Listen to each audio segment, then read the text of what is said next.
Okay, this is Algebra 1, 4.4. And this section we're going to be talking about scatter plots. And I know you guys have seen these before. I think we talked about them in pre-algebra. You probably did some work with them in middle school. And we're going to just take it a little bit further in Algebra 1. So whenever we're plotting data, like relationships between two values or inputs and outputs, we want to look and see if there's any kind of correlation. So if we look at this first scatter plot, we notice that as x gets larger, y gets larger too. That means it's a positive correlation. And I can see that this is, I could draw a straight line through there and it's all going in a positive direction.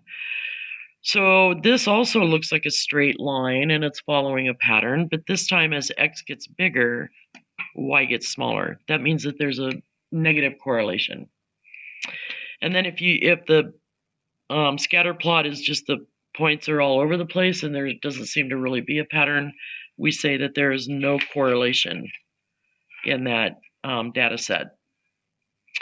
So if we look at like this one right here, it appears that I could probably draw a straight line through here that would model this situation. And the same with this one. This one would just have a negative slope, right? And this one would have a positive slope. So let's talk about how to find a line of fit for a scatter plot. All right, so let's say I have this scenario. This table shows weekly sales of a DVD and the number of weeks since its release. We're going to draw a scatter plot. We're going to find the line of best fit, and then we're going to talk about the slope and the y-intercept and what it means in this particular situation. All right, so week 1, let's say an artist just released a DVD. Or not an artist, but a movie was just released, brand new movie that you've been wanting to see. In week 1 of its release, its sales in millions of dollars was $19 million. The second week, 15 million. The third week, 13 million. So I can see that if there's a correlation here, that it's going to be a negative correlation, right? As x gets bigger and bigger, y is going to get smaller. All right, so if I went ahead and just plotted it by hand real quick, you can see that the dots look like there's a negative correlation. As the weeks go on, the sales drop, which makes sense. I mean, the movie is a brand new release now. So the first thing you're going to want to do is take a straight edge. Please use a straight edge. And you're going to draw a line that goes through your points, but that you want it to hit at 2 points, right? Because I know how to write the equation of a line that goes through 2 given points. We've been doing that for 2 weeks now. So the first step always is to find the slope. And the slope between these 2 lines is -2. I'm going to pick a point. In this case, I picked 5, 10.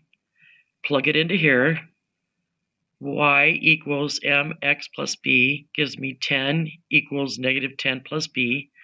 If I add 10 to both sides, then b is 20.